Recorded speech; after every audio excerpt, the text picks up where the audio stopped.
Ladies and gentlemen, Major General Alan M. Pepin, Commanding General of Joint Task Force, National Capital Region, and the United States Army Military District of Washington.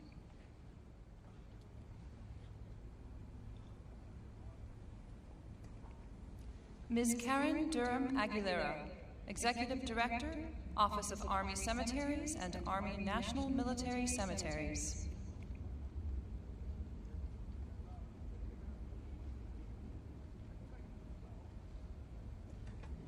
Mr. Alan Paley, National Commander, Jewish War Veterans of the United States of America.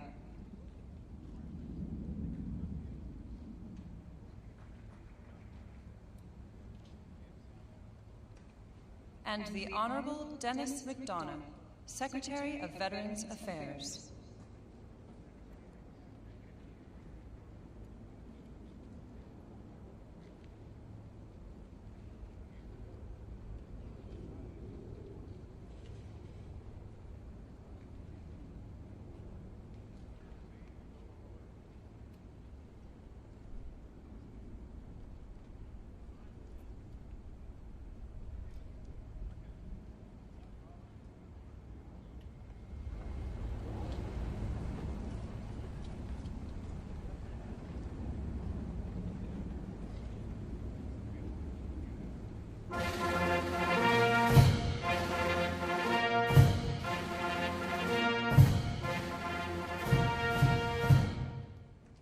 Ladies and gentlemen, the President of the United States.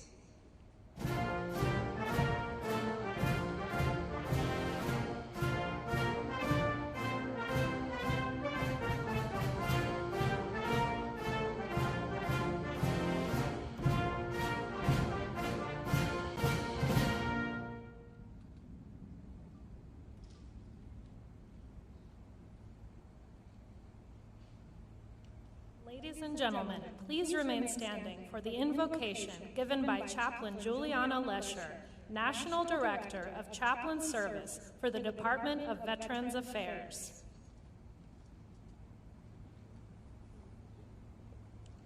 Let us pray. Almighty and loving God, we come before you this day to honor our nation's veterans, those men and women who have bravely given of themselves on behalf of all of us as a nation. Throughout our nation's history, you, God, created and designed each of our nation's veterans with unique gifts, abilities, talents, and values, which would guide and direct them to a unified calling and mission, the defense of our nation's freedoms. And we are ever so grateful for those men and women who sacrificially chose to leave the comforts of family, friends, home, and security to use their God-given gifts and abilities for the most noble mission of the preservation of our nation. Our nation's veterans have faced horrific challenges on land, sea, and air. And you, as our omnipresent and ever-abiding God, have strengthened and upheld our service members and veterans through their darkest hours. You are the God who sees and understands each of us. Though humanly we do not know the names and diverse characteristics of all who have served, you, God, know. As the inscription on the tomb of the unknown reminds us, here rests, in honored glory, an American soldier known but to God. Thank you for uniquely designing each of us, for knowing each of us, and for your everlasting care. As we honor our nation's veterans, may you, God, continually equip each of us to give of ourselves in a purposeful mission and calling which seeks to uphold and honor the well-being of our nation. In your holy name we pray. Amen.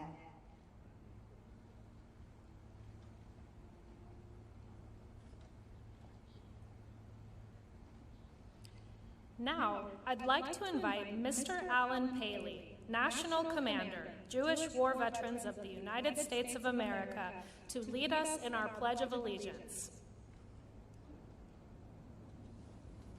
I pledge allegiance to the flag of the United States of America and to the republic for which it stands, one nation, under God, indivisible, with liberty and justice for all. Please be seated. It is now my distinct privilege to introduce the members of the Veterans Day National Committee located in box seats throughout the amphitheater. The committee was formed by presidential order in 1954 to plan this annual observance in honor of America's veterans and to support Veterans Day observances throughout the nation. Please hold your applause until I have introduced these special guests. If you're able, please stand when your name is called. Mr. Alan Paley, National Commander, Jewish War Veterans of the United States of America.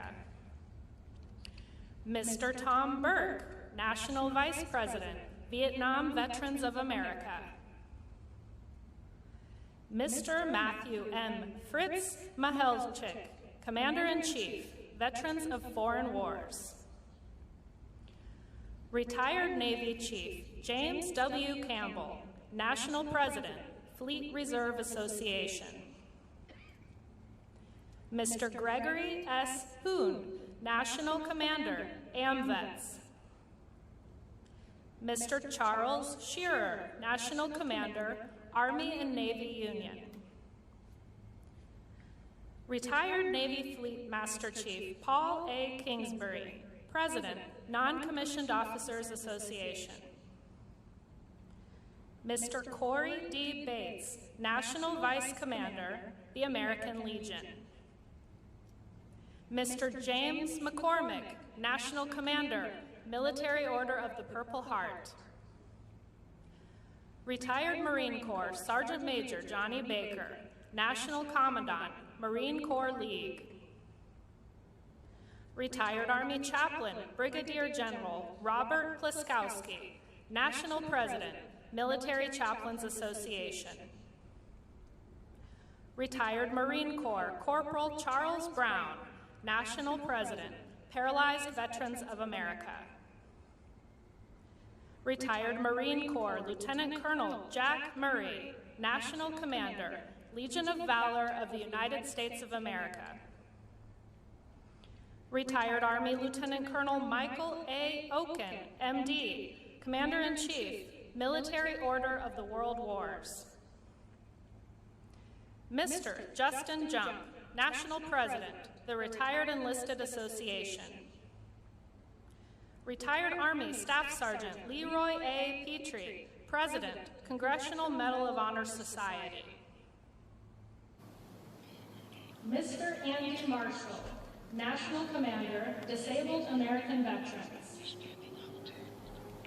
Retired Air Force Lieutenant General Dana T. Atkins, President and Chief Executive Officer, Military Officers Association of America. U.S. Public Health Service Commander Kelly Valente, Chair, Board of Directors, Commissioned Officers Association of the United States Public Health Service.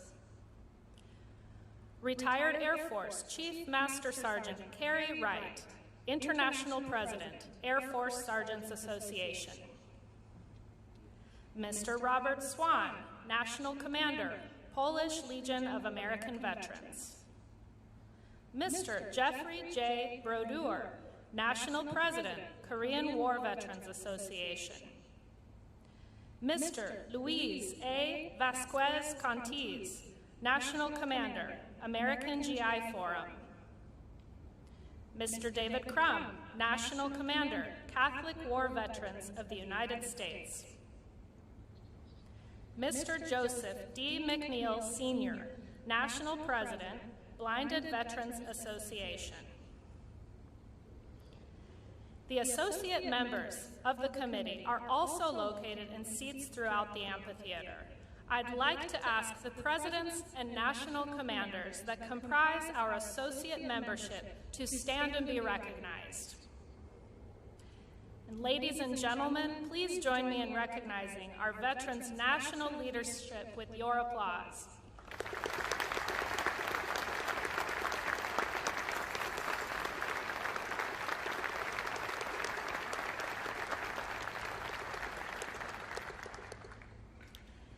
It is now my pleasure to introduce the Executive Director, Office of Army National Cemeteries and Army National Military Cemeteries, Ms. Karen Durham Aguilera. Good morning. On behalf of the dedicated men and women who serve here, welcome to Arlington National Cemetery. I would like to extend a warm welcome to the 46th President of the United States, President Joe Biden. Thank you, Mr. President, for being here today, honoring our nation's veterans. And our First Lady, Jill Biden, welcome. The Secretary of Defense, the Honorable Lloyd Austin. Secretary of Veteran Affairs, the Honorable Dennis McDonough and his wife, Kari. Secretary of the Army, the Honorable Christine Wormuth. Chief of Staff of the Army, General McConville and his wife, Maria, welcome. And Mr. Alan Paley, the National Commander of the Jewish War Veterans, thank you for being the Veteran Service Organization's host and for your participation in this important national observance. And to all dignitaries and families and everyone watching from across our great nation, thank you for being with us today. The cemetery is beautiful this time of year, and it is fitting that we once again recognize our veterans on these most hallowed grounds. Today is a celebration of honor, duty, and patriotism. Arlington National Cemetery is a solemn place surrounded by over 400,000 soldiers, sailors, Marines, airmen, and Coast Guard men, and their families who have proudly served our nation in peacetime and in war. While Memorial Day is dedicated to remembering those whom we have lost, today is a celebration of all of those who have worn the uniform, including and especially those who are still with us. I encourage each and every one of you to pause for a moment today and thank a veteran or military family member for their service and sacrifice. Today may be solemn, but it can also be joyous as we remember loved ones, friends, comrades in arms who have served and may still be serving.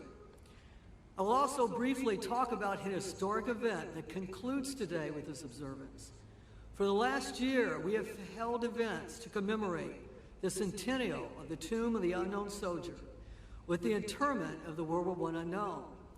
100 years ago today, that service member completed his final journey from France and was laid to rest here in the heart of Arlington National Cemetery to represent all service members who had lost their lives and their identities. We did so to provide comfort and closure to those family members who were never given the opportunity to lay to rest their child, husband, or father.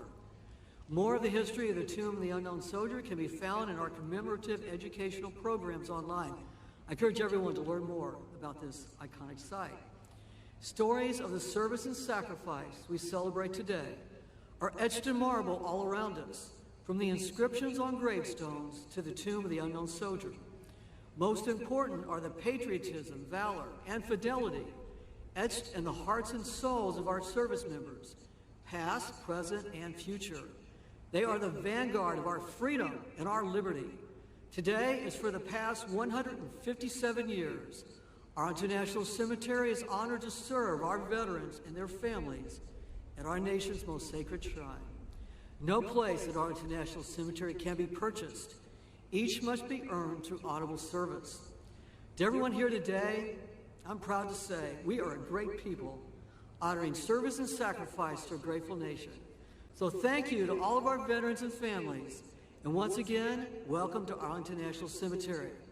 I will be followed by the National Commander of the Jewish War Veterans, Mr. Alan Paley. Thank you.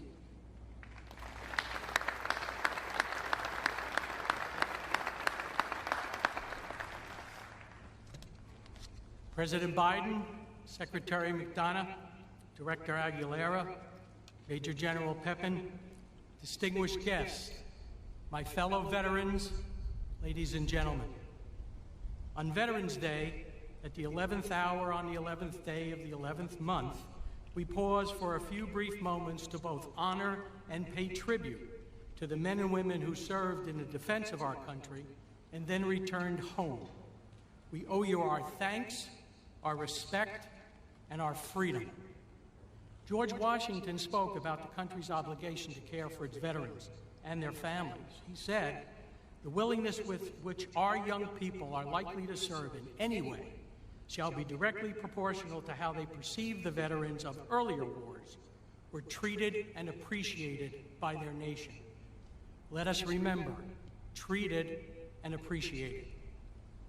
Engraved on a granite wall of the Korean War Memorial a short distance from here is a simple but powerful phrase: freedom is not free. The freedoms we enjoy today were made possible by the more than 19 million living veterans and countless others who served in the defense of our country. The symbols of America and freedom are interlocked, and they are present here today. The flags flying, the white grave markers, and all of us, the veterans and service members who protected our nation. It is you that we celebrate and honor today. Our work continues as citizens in supporting America's veterans and service members. JWV and VSOs must continue to fight for adequate funding for VA services and assure that issues facing veterans from all eras remain at the forefront. I call on each of you to take action and make your voice heard on issues we continue to face, including ending homelessness, increasing access to health care, delivering mental health care, reducing claims processing times, deploying integrated electronic health records, and addressing toxic exposure concerns in a comprehensive way. Seated throughout the amphitheater this morning are the leaders of many veteran service organizations. Every VSO was created with the purpose to advocate for the unique needs of the veteran community. VSOs understand and work tirelessly to maintain and improve the benefits we earned. There is strength in numbers, and veterans must continue to be strong advocates and have our voices heard. When the Jewish War Veterans celebrated its 100th anniversary, our national commander, Robert Zweiman, also addressed this gathering. His closing remarks that day are just as powerful today as they were in 1996. He said, and I quote, "Never should our government presume that by setting aside but one day, they have met their obligation to the survivors of yesterday's wars and today's or tomorrow's conflicts. We welcome your thoughts that this is not merely a singular day of honor, but indeed a public recognition of obligation to service. And we welcome your concerns that such obligation must be answered with compassion and with resolve." End quote. I stand before you as a veteran myself. As we honor, celebrate, and share thanks, we must remain vigilant and continue to ensure that the freedoms, benefits, and services we enjoy today remain with us for centuries to come. May God bless those who have earned the title of veteran, and may God bless the United States of America. Thank you.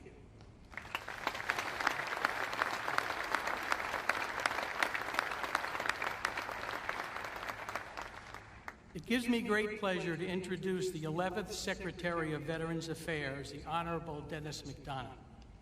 Before coming to VA, Secretary McDonough served as the 26th White House Chief of Staff, working across the cabinet to develop and execute critical U.S. priorities in national security and domestic policy. Before his tenure as Chief of Staff, he served as Principal Deputy National Security Advisor, Chief of Staff of the National Security Staff, Deputy National Security Advisor for Strategic Communications, and Chair of the National Security Council's Deputies Committee. In all of those roles, he helped lead the administration's work on behalf of veterans and military families. He believes deeply, as he testified to Congress, that there is no more sacred obligation nor noble undertaking than to uphold our promises to our veterans, whether they came home decades ago or days ago. Join me in welcoming the Secretary of Veterans Affairs, Dennis McDonough.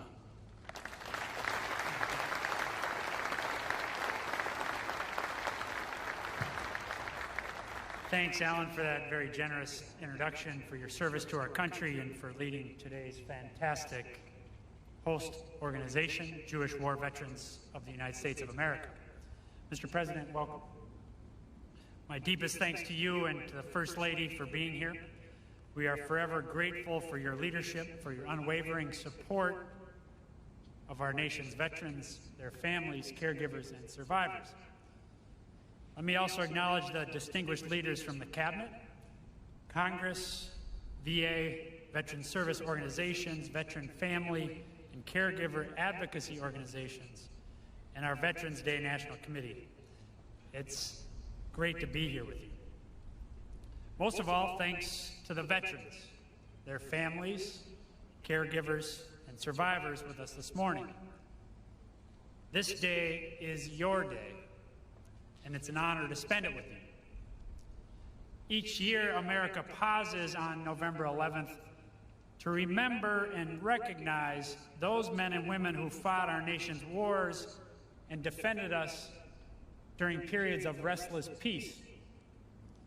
From the beginning of our fight for independence at Lexington and Concord to the end of the longest war in American history in Afghanistan, millions of veterans have risked their lives to preserve the democratic ideals of this great nation. We live in peace and prosperity today because of them and because of you. On this day, we must not only appreciate those great blessings and the vets who delivered them, we must also remember the terrible cost at which they came. Veterans have told us of the costs of war throughout history. In letters home from World War II, Captain George Montgomery of the 82nd Airborne Division described his experience on D-Day, writing, "I never, in my wildest dreams, knew such terror could grip your very soul." Senator Max Cleland, an indefatigable patriot, hero of the war in Vietnam, and the father of the modern VA, who passed away earlier this week, echoed that sentiment, writing, "War is as close to hell on earth as anything ever could be." Sentiments like these have been expressed by veterans of every conflict, those who bore the bloody battles of the American Civil War, the hellish trenches of the First World War, the frozen mountains of Korea, the jungles of Vietnam, the cities, deserts, mountains of Iraq and Afghanistan. Many service members gave their last full measure of devotion during those wars, some of whom now rest on the hallowed grounds of the cemetery or in the tomb of the unknown soldier, which, as of today, has stood for 100 years. Other brave service members come home as veterans. But for those veterans, those wars did not end when the final bullet was fired, nor when the final service member came home. Instead, those wars live on, in their minds and in their bodies, in scars visible and invisible, sometimes for years, sometimes forever. This day, Veterans Day, is our day to honor the vets who made those sacrifices, a day to remember what they've done for us, a day to recognize that when those veterans serve and sacrifice, so do their families, their caregivers, their survivors. But critically, Veterans Day is also a call to action, a reminder that it's our sacred responsibility as Americans to serve those who have served our country.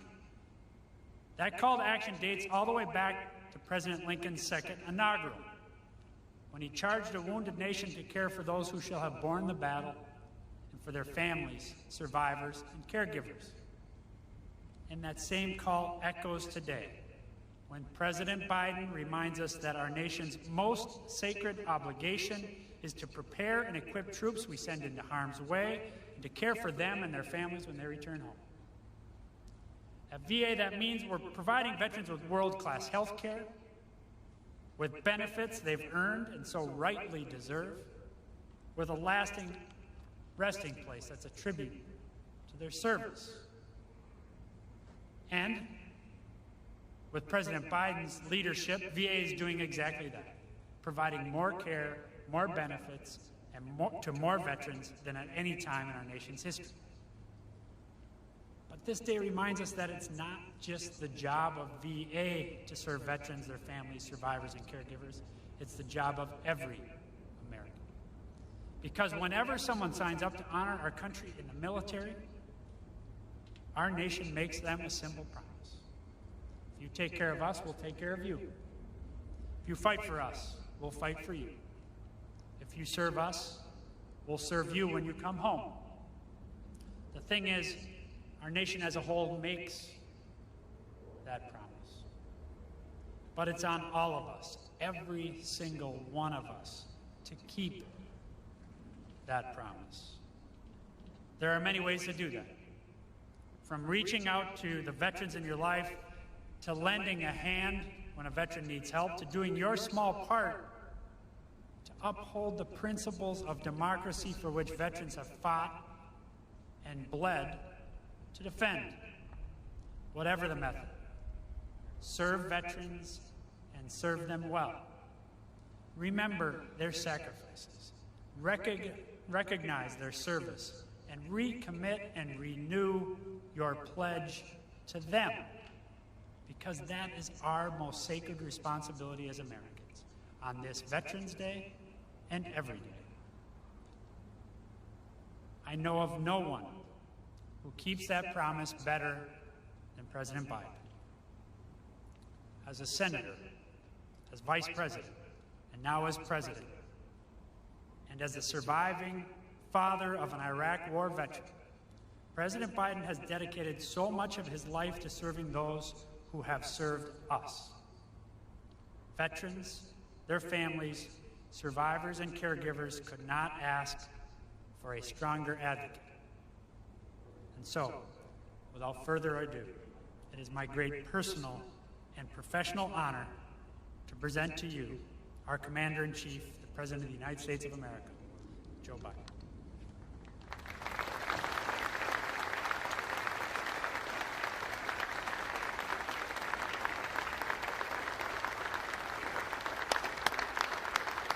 Thank you.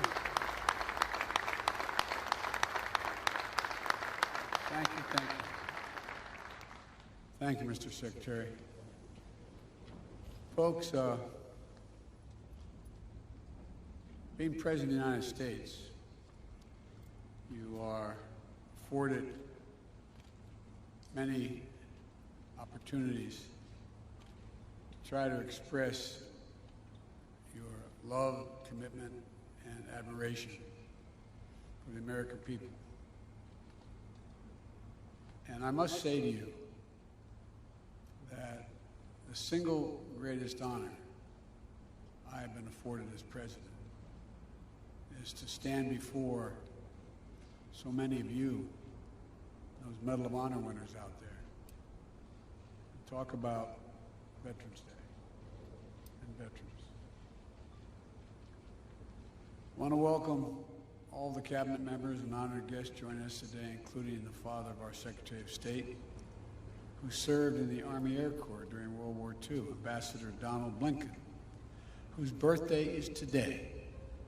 Happy birthday.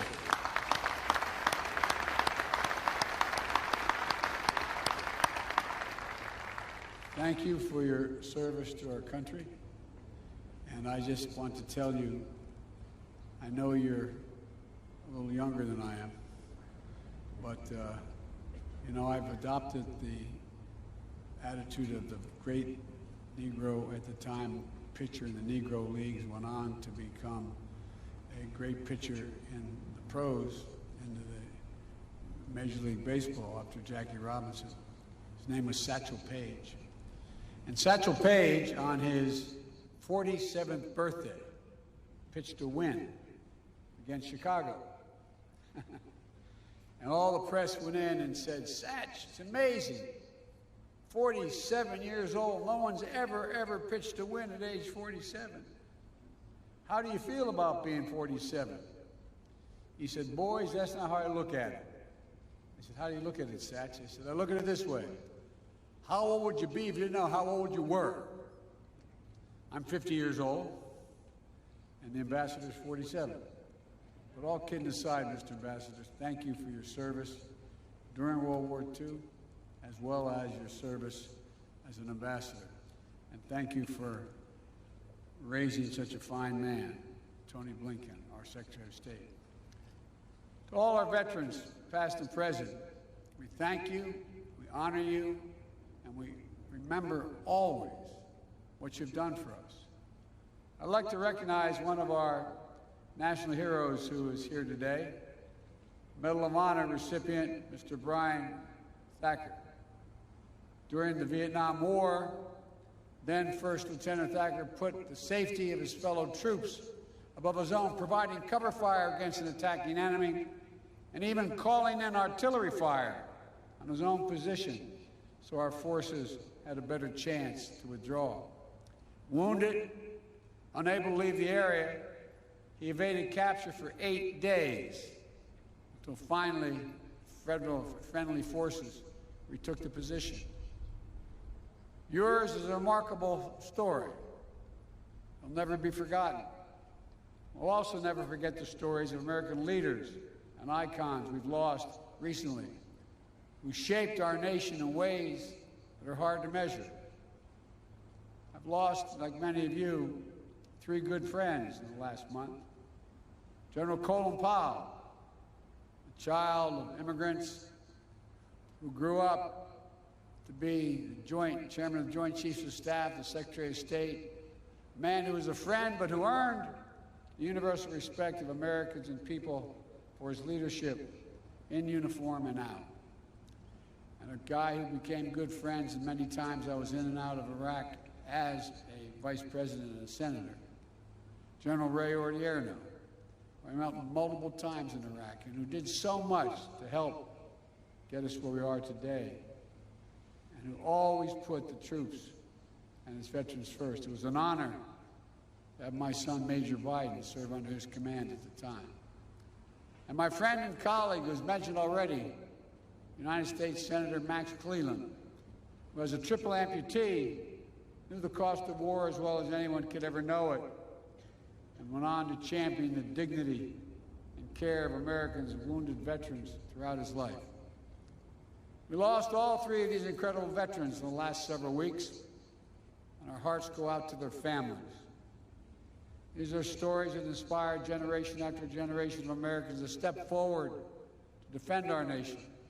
And today, we pay homage to the unrelenting bravery and dedication that distinguish all those who have earned the title of American veteran. It's an honor that not only a small percentage of Americans can claim, and one that marks those who are able to claim it as brothers and sisters.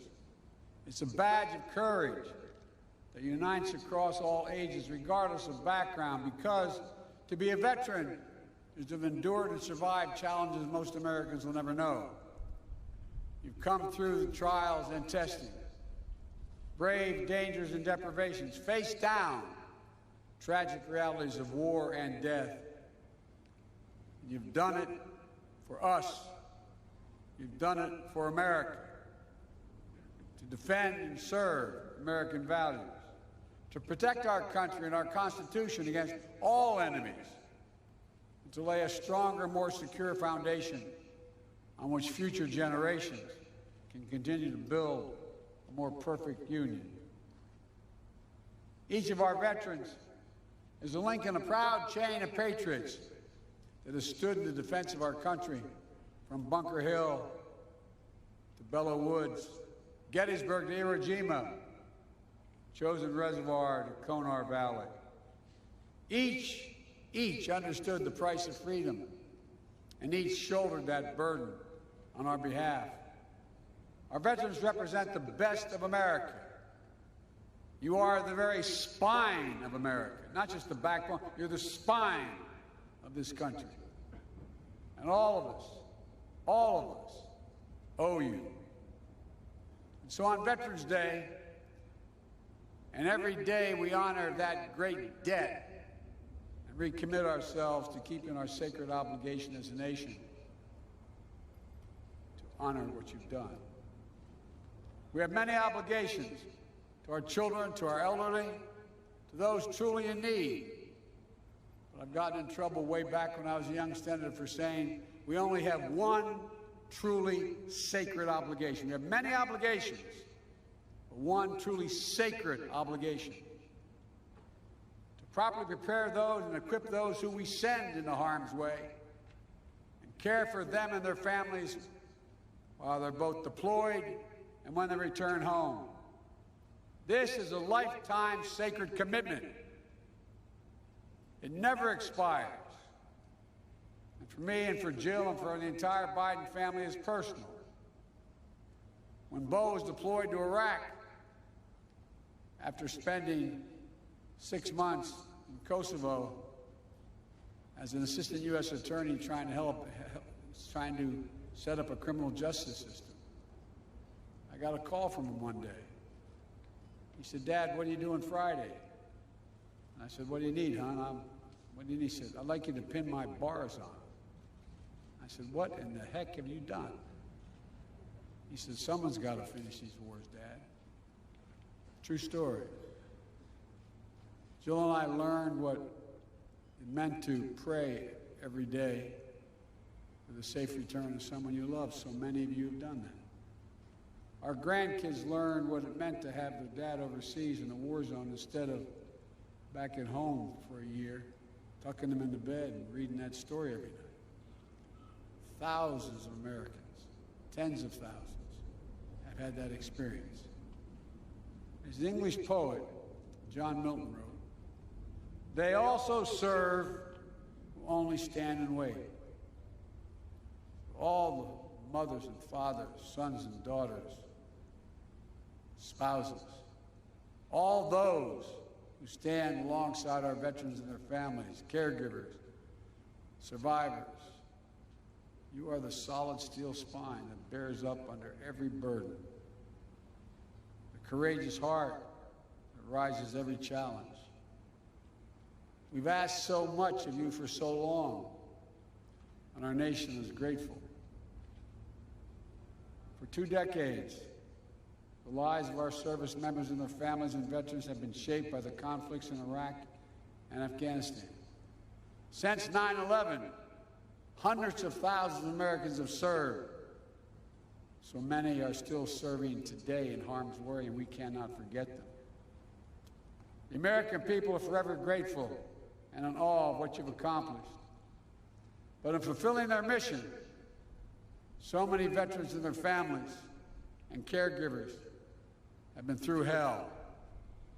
Some facing deployments after deployment, spending months and years away from their families, missing birthdays, anniversaries, and collections. I remember one of the last times I flew into Iraq in the so-called Silver Bullet. I remember walking up to the cockpit, and the crewmasters along with the pilots were up there, and I said, "How many of you, is this your first tour?" No one raised their hand. There were 5 people. Second tour, no one raised their hand. Third tour, 2 raised their hand. Fourth tour, 2 raised their hand. Fifth, 1 raised their hand. Folks, on Veterans Day, we have to always remember that there's nothing low risk or low cost about war for the women and men who fight it. I carry with me in my pocket every single day. I have my checks to check with the Defense Department. In the back of my schedule, I have U.S. daily troops in Afghanistan killed and wounded. U.S. daily troops in Iraq killed and wounded. 52,323, not roughly 53,000. Every one of these individuals as a family, as a unit at home. 53,323 American servicemen and women wounded in the conflicts of Iraq and Afghanistan. 7,074 gave their lives. The last full measures of devotion.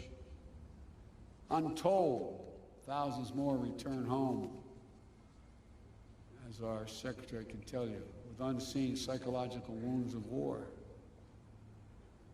the enduring grief borne by our Gold Star families. These are the cost of war that we'll carry as a nation for decades to come. And to all veterans, service members, their families, caregivers, survivors, I want you to know that our administration is going to meet the sacred obligation that we owe you.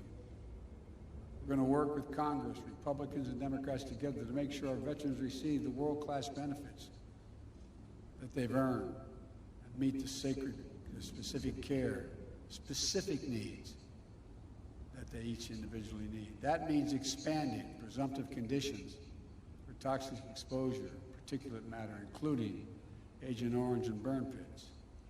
We're going to keep pushing on this front to be more nimble and responsive, reviewing all the data and evidence to determine additional presumptive conditions that make sure our veterans don't have to wait to get the care they need.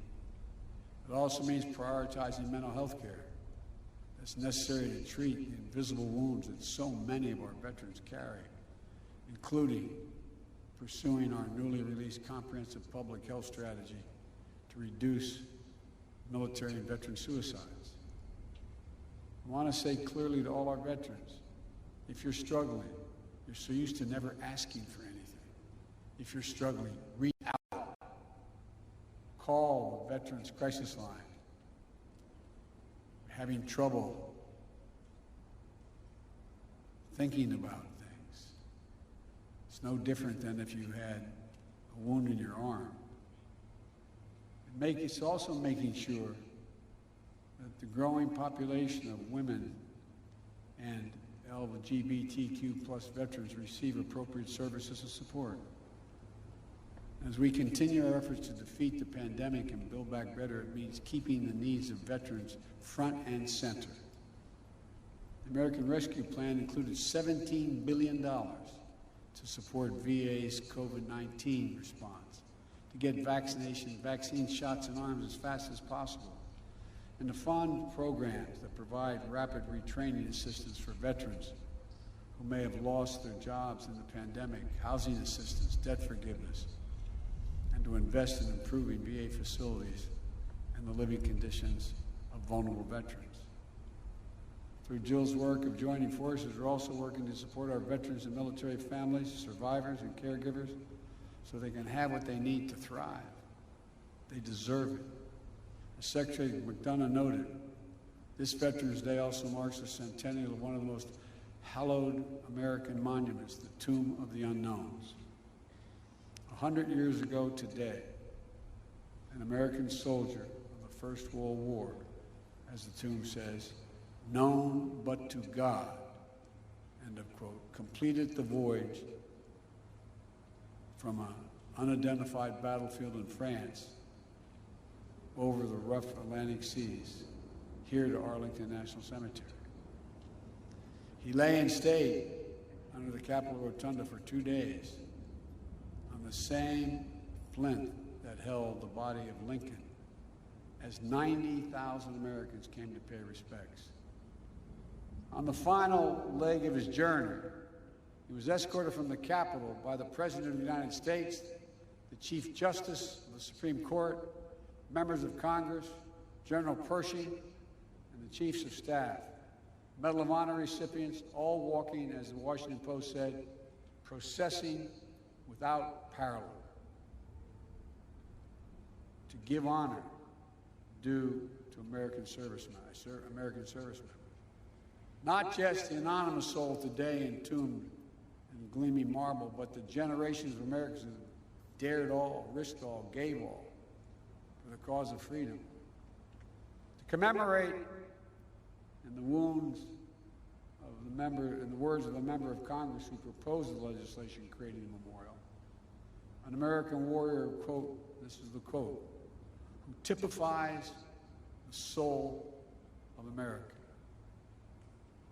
You veterans of the soul of America, America's soul. It's why our veterans have always fought, always been willing to put themselves on the line. That the first unknown lies now with his brethren, unnamed warriors from later wars, fellow patriots who picked up the mantle of honor and made it their burden. Today, 100 years later, we keep a sacred watch over their graves. Generations of elite sentinels have taken the post, pledging their eternal vigilance. We lay wreaths, we renew our oaths, we stand in solemn awe of such fidelity. Because for us to keep faith with American veterans, we must never forget exactly what was given us, what each of them is willing to put on the line for us.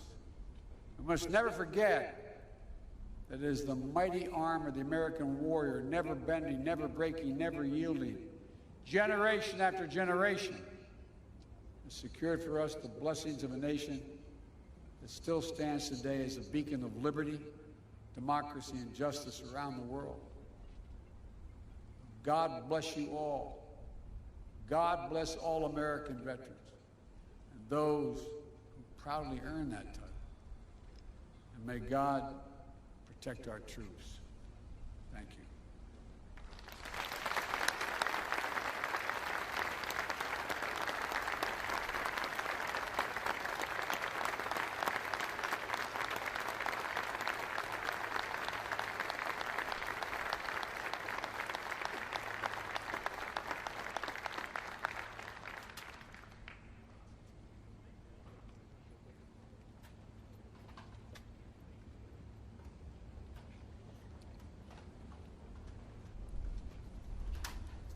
Ladies and gentlemen, and now the United States Coast Guard Band will play, and the Armed Forces Chorus will sing, God Bless America.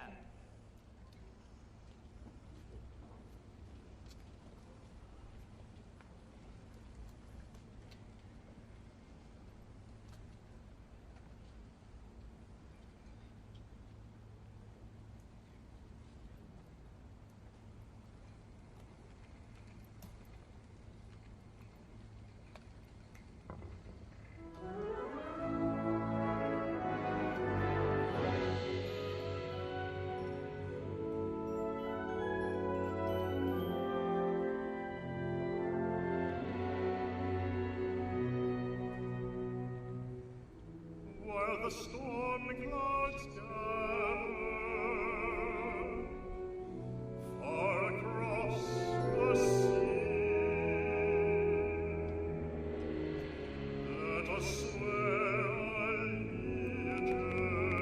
allegiance to a land that's free.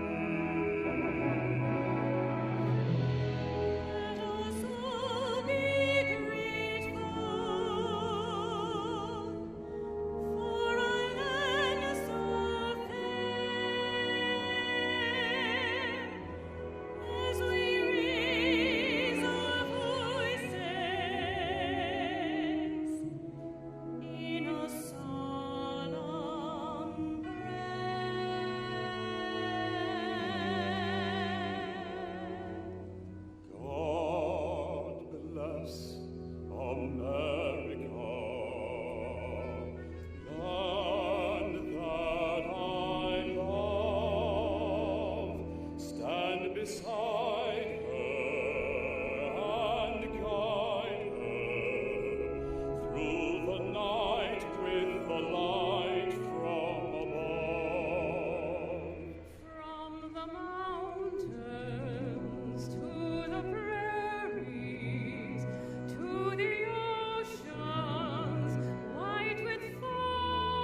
please be seated for the departure of the President of the United States and the official party. Thank you for joining us today as we celebrate and honor all who served.